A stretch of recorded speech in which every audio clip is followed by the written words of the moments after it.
Beliau doktor di University of Tokyo 2007-2010, Magister Teknik Sipil ITB 1997 sampai 2000. Kemudian beliau Sarjana Teknik Sipil ITB 92-97. Sekarang jabatan beliau dosen Teknik Sipil ITS dari tahun 2005 sampai sekarang. Beliau bisa menjelaskan bagaimana sebenarnya faba, kemudian juga bisa cerita bagaimana Jepang memanfaatkan faba, dan tentu bisa dijelaskan Bu Januarti, faba ini apakah memang abu yang keluar dari cerobong asapnya pembangkit atau sebenarnya seperti apa tuh Bu? Bisa dijelaskan Bu? Baik, lanjutkan, silahkan. Ya, jadi ini adalah kondisi di mana sebetulnya kebijakan pemerintah itu dengan meningkatkan infrastruktur itu harus diikuti dengan peningkatan pemanfaatan faba. Karena Indonesia adalah negara kemaritiman, banyak sekali pulau-pulau kita dikelilingi oleh laut yang kemungkinan menghasilkan uap klorida yang menyebabkan beton kita tulangannya gampang berkarat, sehingga infrastruktur kita di daerah pantai itu akan mengalami resiko durabilitasnya tidak terjamin panjang, jadi nggak panjang umur betonnya. Nah, di sisi lain, pemanfaatan semen Portland sebanyak-banyaknya itu ditengarai sebetulnya sebagai salah satu penyebab peningkatan emisi gas rumah kaca, ya, GRK. Nah, setelah dihitung oleh para ahli, di situ dinyatakan bahwa setiap 1 ton semen yang dihasilkan pada prosesnya akan menghasilkan hampir 1 ton CO2. Karena itulah pemanfaatan klinker Portland semen secara murni itu tidak diizinkan, harus digantikan sebagiannya dengan menggunakan material lain sebagai pengganti semen. Jadi semakin sedikit semen yang digunakan, semakin ramah lingkungan beton yang kita hasilkan. Kita lanjutkan. Nah, di sini adalah support pemerintah yang sudah kita harapkan dari puluhan tahun yang lalu, nih maunya seperti itu, dengan menyatakan bahwa limbah non B3 itu, limbah B3, fly ash dan bottom ash menjadi limbah non B3, tadinya B3 gitu. Nah, sebetulnya ada riset yang mau saya tunjukkan di slide tambahan saya, ini sekedar saya ingin menceritakan bahwa kami sudah melakukan karakterisasi lebih dari 120 fly ash dari seluruh Indonesia, mulai dari Sabang sampai Merauke, dari Nagan Raya sampai Holtekam Papua. Itu kita menemukan ada beberapa, nggak semuanya kita lakukan uji, tapi ada beberapa yang kita lakukan uji secara random. Hasil uji TCLP-nya masih jauh di bawah standar yang menyatakan bahwa itu adalah limbah B3. Nah, kemudian kalau kita belajar di Jepang, ya, kita belajar dari Jepang. Jepang itu adalah negara yang sangat hati-hati untuk menentukan ini beracun atau tidak, ini berbahaya atau tidak, karena safety is number one. Menurut mereka begitu. Sehingga di Jepang saja fly ash dan bottom ash itu tidak dinyatakan sebagai material yang beracun, karena dia dianggap setara dengan pasir, setara dengan bahan-bahan semen, sehingga handlingnya karena dia jumlahnya banyak dan halus, handlingnya sama seperti kita memindahkan semen dari satu tempat ke yang lainnya, seperti itu. Dan dari sisi karbon kredit sebetulnya industri yang bisa menurunkan emisi CO2 melalui produksinya ataupun melalui hasil produknya itu harus diberikan insentif, atau industri yang menghasilkan karbon dioksida ke udara, ya, itu harusnya diberikan tax atau pajak karbon, sehingga mulai dari sekarang kita harus mulai memperhatikan ini, apakah yang kita lakukan ini ramah lingkungan atau tidak. Demikian kurikulum juga harus mengikuti di perguruan tinggi, mulai dari anak kecil sampai dengan level S3 harus aware gitu bahwa penelitian atau kehidupan sehari-hari yang kita lakukan harus ramah terhadap lingkungan. Sebagai standar di sini di dalam SNI 2847 tahun 2019 di mana saya juga berperan di situ sebagai tim pembentuknya. Di situ sudah dinyatakan di sebelah sisi kanan bawah itu terlihat bahwa total fly ash yang boleh digunakan sebagai pengganti semen itu sampai 50% masih diizinkan. Jadi itu masih dimungkinkan dan sudah dinyatakan dalam standar BSN ya, Badan Standarisasi Nasional. Jadi tidak ada alasan kita tidak bisa menggunakan fly ash dalam jumlah banyak di dalam semen. Kita lanjut ke slide nomor 4. Silakan.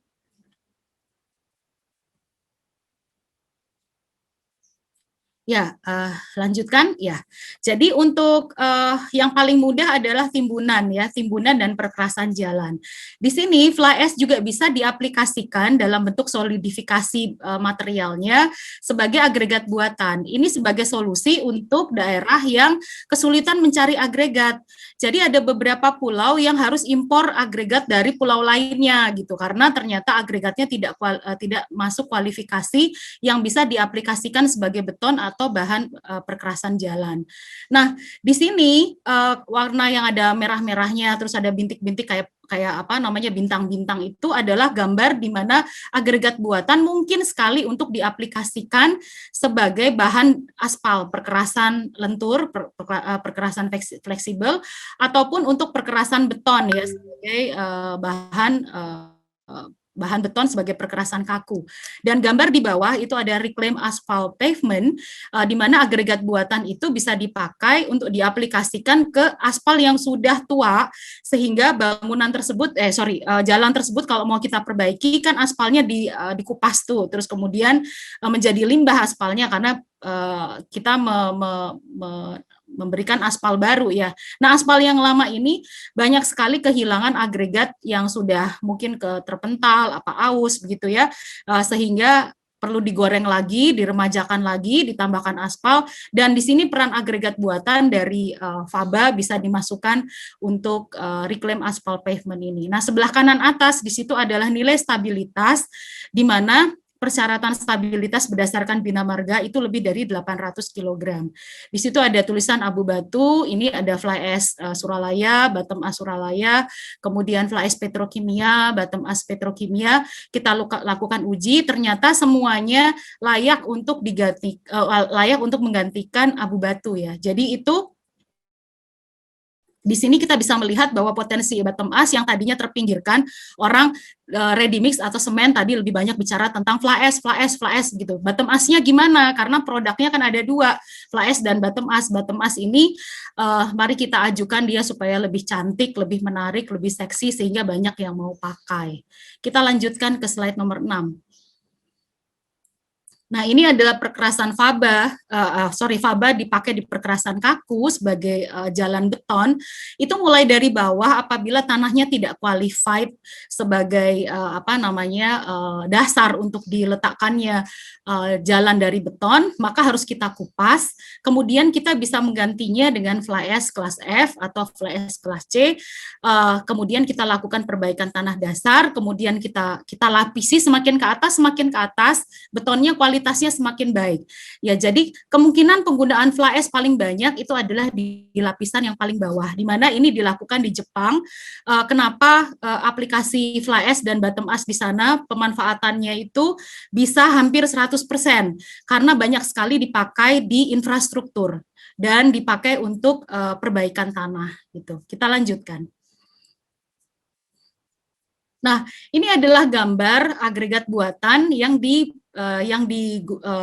dibuat di laboratorium semi industri lah, jadi bukan skala laboratorium saja, tetapi sudah ke skala menengah. Nah, di sebelah kiri itu adalah gambar tangan yang memegang agregat natural. Nah, kemudian di sebelahnya itu adalah agregat yang disolidifikasi, dibuat dari Faba yang disolidifikasi, tidak dicampuri semen. Jadi memang betul-betul murni fly ash ya. Dan ada bottom ash dicampurkan, kemudian dibentuk seperti seakan-akan itu adalah agregat alami, dan hasilnya hampir seperti agregat alam, tetapi memang tidak sempurna seperti buatan Tuhan ya. Agregat alam itu bagus banget, ini karena buatan, kekurangannya adalah resapannya tinggi. Nah, resapan yang tinggi itu bisa kita lakukan manipulasi dalam mix desainnya sehingga betonnya tidak akan mengalami kerugian. Jadi gambar kanan itu adalah gambar beton yang sudah dicor, dicetak, dan bintik-bintik itu ada gambar di situ adalah agregat buatan full 100% menggantikan natural agregat. Ke slide 8, silakan. Kita lihat di sini bisa juga si fly ash itu dibuat seperti bola-bola gitu dengan granulator. Nah, karena dia seperti bola pingpong, seperti kelereng, begitu dengan gradasi tertentu, nah dia punya intake yang sangat kecil antara agregat yang satu dan lainnya, sehingga bisa dipakai untuk beton berpori. Jadi beton berpori ini, karena tidak padat, kalau ada air hujan, ya jalanan yang dipakai, yang dibuat dengan beton berpori, dia bisa melalukan air, jadi air segera surut karena segera diserap oleh tanah. Kita lanjutkan ke berikutnya. Lanjut. Nah, ini adalah teknologi yang bisa ditawarkan dalam metode green concrete. Green concrete ini kita perkenalkan sebagai beton hijau karena tidak menggunakan semen 100%. Jadi di sini fly ash bisa sampai 30%. Itu teknologi yang pertama adalah semen replacement. Kemudian bottom ash dipakai untuk menggantikan pasir sebagian. Jadi nggak semuanya pakai bottom ash, tetapi sebagiannya. Terus kemudian teknologi yang kedua adalah high volume fly ash, di mana kita bisa memanfaatkan fly ash mulai dari 40% sampai 60% menggantikan semen. Ini banyak sekali ready mix yang khawatir, wow ini nanti jadi turun kuat tekannya karena semen sebagai pengikat utama jadi berkurang gitu. Tapi jangan khawatir, ini ilmu yang sekarang, teknologi yang terbaru, bisa saja kita mencapai kuat tekan yang sama tanpa menggunakan fly ash dengan teknologi yang ada, teknologi beton yang ada. Kemudian yang terakhir, yang paling keren adalah di mana kita tidak menggunakan semen sama sekali. Jadi fly ash-nya 100% menggantikan semen. Teknologi ini dikenal sebagai geopolimer. Tadi sempat dijelaskan oleh narasumber yang pertama. Jadi air tidak digunakan sebagai pencampur fly ash. Di sini alkali aktivator itu dimanfaatkan untuk menggantikan peran semen dan air di dalam beton. Kita lanjut. Nah, gambar kiri atas itu adalah kuat tekan yang mungkin terjadi apabila jumlah semennya sama. Jadi pentol-pentol yang warnanya hijau itu adalah jumlah semen. Nah, yang abu-abu itu adalah kuat tekan yang terjadi apabila kita tidak menggunakan fly ash sama sekali di dalam PLTU. Jadi ini adalah simulasi yang kita sampaikan kepada PLTU kalau dia ingin membuka unit usaha seperti ready mix di dalam ininya sendiri, PLTU-nya sendiri. Jadi dengan jumlah semen yang sama, di situ yang paling rendah, paling kanan itu dia jumlah semennya sekitar berapa ya, itu hampir 200.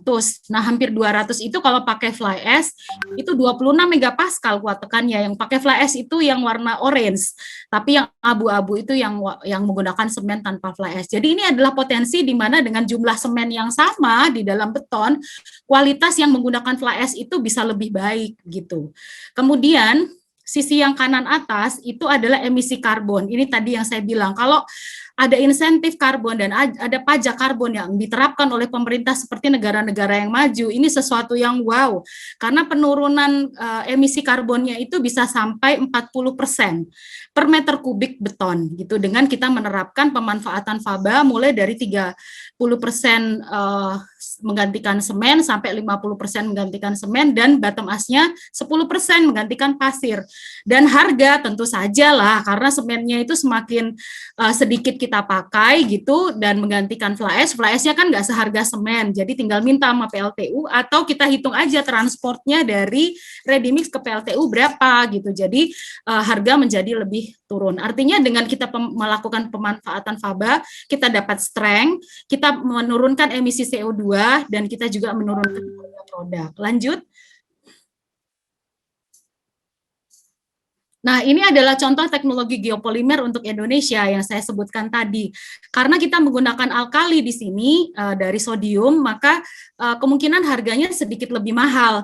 Sehingga saya tidak merekomendasikan geopolimer itu dipakai untuk rumah kos-kosan gitu, atau untuk kantor kelurahan, atau untuk bangunan-bangunan yang sederhana. Jangan. Jadi di situ kami mengusulkan untuk refraktori, terus apron bandara, pokoknya yang ngeri-ngeri, yang keren-keren ya. Terus termasuk di sini perbaikan perbaikan balok atau elemen struktur di daerah rawan bencana gempa. Karena kekuatan beton geopolimer ini lekatannya dengan besi itu sangat bagus sekali, sehingga kalau diaplikasikan di daerah yang tahan gempa itu sangat baik. Nah, kemudian juga dijadikan isolator, juga bisa jadi souvenir, kita bikin kancing, kita bikin apa gitu, lucu-lucuan keramik dari bahan ini. Warnanya juga sangat tergantung dari warna fly ash. Terus kanan bawah itu adalah gambar di mana paving kita buat dari 100% menggunakan fly ash, tidak menggunakan semen, dan ini dinyatakan sebagai salah satu inovasi terbaik di dunia di tahun 2016, dan kita mendapatkan penghargaan internasional gold medal saat itu. Lanjut. Kita lihat yang berikutnya, slide berikutnya silakan. Nah, ini hanya sekedar contoh, kita melakukan pemetaan PLTU mana saja yang cocok untuk teknologi fly ash replacement, mana saja yang bisa dengan teknologi high volume fly ash, mana yang dengan teknologi geopolimer gitu. Jadi kita melakukan pemetaan dan sudah selesai kita lakukan hampir semua PLTU di bawah koordinasi PLN sudah kita identifikasi. Dari sini saya jadi belajar Indonesia itu luas banget. Ternyata ada PLTU yang namanya Tanjung, ada Tanjung Jati, ada Tanjung Awar-Awar, ada Tanjung Pinang, Tanjung apa, ada Pangkalan Susu, apa gitu, saya jadi tahu, oh iya ternyata Indonesia luas, saya jadi belajar geografi. Lanjut. Kita lanjutkan, silakan. Nah, ini adalah potensi yang bisa dimanfaatkan begitu kita berhasil menggunakan semen, kita buang semennya sekian persen, kita bisa bikin breakwater. Karena breakwater itu sebaiknya menggunakan fly ash sebanyak-banyaknya, karena hanya fly ash yang bisa menahan serangan klorida dari terhadap betonnya ya. Kemudian ready mix manapun, terus kemudian bantalan kereta api bahkan bisa 100% menggunakan fly ash, teknologi geopolimer bisa dilakukan untuk precast. Untuk beton porus juga, untuk yudit, gorong-gorong yang kemungkinan kena asam dan jadi tidak awet, dan kita nggak tahu karena kita di atas permukaan tanah, itu underground, tahu-tahu udah kropos, udah apa, kita nggak tahu, kita harus pakai material yang bagus, dan hanya fly ash yang bisa jadi obatnya. Hume Pipe di sebelah kiri atas, itu adalah proyek terbaru, proyek nasional yang akan investasi dari Jepang, jadi dari Toa General Contractors, Japanese General Contractors, dia berminat sekali untuk mengaplikasikan teknologi geopolimer dengan menggunakan fly ash Indonesia untuk melakukan instalasi pipa untuk seluruh underground di kota-kota besar, termasuk di daerah marine. Jadi ini adalah tantangan luar biasa, jangan sampai teknologi ini lebih jago, lebih hebat orang luar negeri daripada orang Indonesia. Ini jadi kadang kesel gitu kalau inget ya. Ini kok kita jadi kalah gitu. Teknologi geopolimer 3D printing, nah saya nggak mau kalah, jadi saya mau lebih seksi lagi. Kebutuhan rekonstruksi untuk rumah cepat di daerah bencana alam, itu kan kadang kita sulit ya, masukin semen, masukin apa gitu, terus kemudian rumahnya harus cepat. Oh nunggu dulu tender, nunggu gini, nunggu betonnya keras, terus gini, aduh macam-macam. Nah ini ada solusi yang bisa ditawarkan, yaitu dengan teknologi beton 3D printing. Ini sayang karena PDF, jadi saya tidak bisa apply videonya, karena berat kalau saya kirimkan beserta videonya, tapi nggak apa-apa, saya tunjukin aja. Lanjut, slide berikutnya adalah contoh-contoh yang sudah dilakukan di Cina, Dubai, di Belanda, di Rusia, dan Italia. Alhamdulillah Jepang belum ada gitu, Vietnam belum ada, Malaysia belum ada, jadi agak-agak lega lah. Nggak apa-apa lah kalau Cina, nggak apa-apa gitu. Lanjut ya. Jadi teknologi ini dia membuat beton sudah nggak pakai bekisting, nggak pakai cetakan, jadi kayak kue gitu dikeluarkan dari printer gitu. Jadi yang kita masukkan itu adalah mortarnya, dan printernya bergerak untuk membuat rumah dalam kecepatan 1 hari udah jadi, bahkan 2 lantai bisa dalam waktu 1 hari. Kita lanjut di slide berikutnya aja. Ini saya kasih contoh. Ini karena videonya nggak gerak ya. Yang sebelah kiri itu adalah teknologi dari Apiscore. Nah, yang sebelah kanan itu adalah teknologi geopolimer 100% fly ash gitu. Jadi nggak pakai semen sama sekali. Kita berani mati banget nih. Jadi bikin 3D printing dengan menggunakan 100% fly ash. Dan fly ash-nya dari petrokimia ya, dari tetangga aja, dan baik banget kalau misalnya kita minta berapapun mesti dikasih. Di sini ada teman-teman juga kayaknya dari petrokimia yang hadir. Makasih banget ya selama ini udah bantu kita ngirim-ngirimin fly ash ke ITS. Lanjut. Nah, ini adalah diversifikasi produk apa aja menjadi apa saja fly ash itu dan bottom ash menjadi apa. Bisa jadi achieve, plesteran, bisa melindungi beton dari biofouling tuh ada apa namanya biota laut yang nempel-nempel biasanya di pelabuhan itu membuat beton cepat korosi. Kemudian bisa menyembuhkan beton kalau dia retak bisa disembuhkan dengan sendirinya. Jadi bisa sembuh sendiri itu retaknya dengan menggunakan teknologi fly ash. Kemudian bikin paving batako, bikin refraktori, bikin bata ringan, terus jadi pupuk. Sebelah kanan itu adalah tanaman saya di depan rumah, seledri, habanero, itu saya kasih fly ash dan bottom ash. Dan saya sehat-sehat saja, nggak pernah sakit juga. Nah, ini ada teknologi zeolite, dari teknologi geopolimer. Ini keren banget. Di tahun 2020 ada anak SMA kelas 2 SMA yang sudah memenangkan medali emas di level internasional sebagai salah satu inovasi terbaik dunia. Mereka mengembangkan pemanfaatan fly ash untuk dijadikan zeolite buatan dan mereka menyaring Kalimas Surabaya yang tadinya tidak layak menjadi air bersih menjadi layak air bersih. Nah, di sini juga bisa kita dapatkan ternyata zeolite buatan dari fly ash ini bisa diaplikasikan untuk menyerap racun limbah B3. Nah, ini kalau kita lihat sesuai dengan target RPJMN sampai dengan tahun 2024 di mana pemerintah ingin sekali menurunkan konsentrasi limbah B3 yang dihasilkan oleh Indonesia dan juga bagaimana cara mengelolanya. Ini kita pakai zeolite aja dengan menggunakan fly ash. Lanjut. Nah, kira-kira seperti itu. Saya kira masih ada slide-nya. Jadi nanti kalau ada pertanyaan ya nggak apa-apa lah. Kalau misalnya ada cukup waktu, saya tunjukkan slide yang lain. Terima kasih. Saya kembalikan kepada moderator. Terima kasih telah menonton Shipiru Aishiteru. Like video ini apabila kalian suka dan subscribe channel ini untuk mendukung agar channel ini dapat berkembang. Dan jangan lupa nyalakan notifikasi agar kalian selalu mendapatkan info video terbarunya. See ya!